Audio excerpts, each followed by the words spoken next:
When my kid misbehaves, there is this voice in my head that tells me he's choosing to be difficult. If he wanted to behave, he would. Maybe you have a similar voice in your head, a voice that says he's being difficult on purpose to make your life miserable. A lot of us have this same voice. Unfortunately, there's a couple problems with that voice. That voice is a victim voice, not an empowered voice. The victim voice says, Kira, you're the victim of your child's bad mood and bad behavior. The victim voice says, Kira, he's choosing to punish you and make you suffer. The problem with the victim voice is now I feel quite angry and resentful. Like a righteous anger wells up inside me. I feel like I have to defend myself against my child and their bad mood and their bad behavior. This voice is coming to me from another place in time. It's actually bringing back childhood memories of feeling powerless, feeling unheard. The victim mindset in consciousness comes from another time and place. What happens when I pay attention to that victim voice? I feel angry and resentful, and so it's pretty hard for me to show up as the kind of parent I want to be.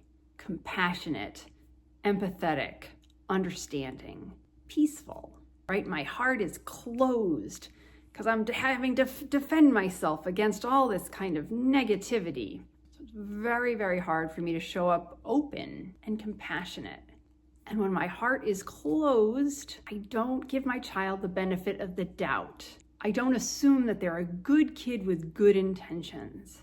So what helps me remember to be that compassionate parent I want to be? What helps me show up with warmth instead of judgment?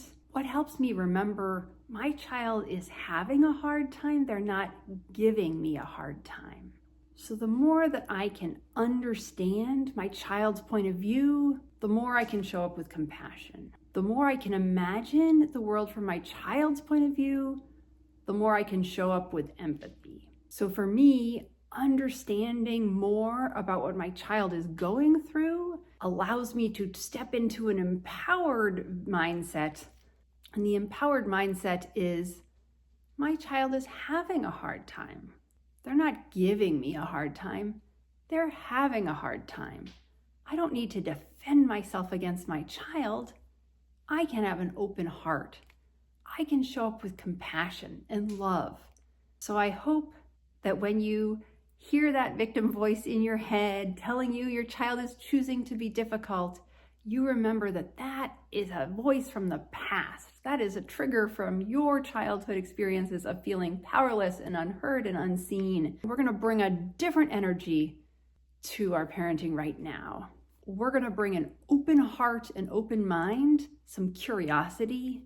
My child is having a hard time. I wonder why. I wonder what I could do that could be helpful. My child's not choosing to give me a hard time. My child's having a hard time. If this message resonates for you, I hope you will download my free guide, Debunking the 5 Myths of Parenting a Highly Sensitive Child, which will help you get practical strategies and tips to build a more peaceful home and a more connected relationship with your child so that you can have that joy and harmony that you're really longing for. I'm Kira Deno from Sweet Spot Parent Coaching, where I help sensitive families have more peaceful homes. Thanks for listening.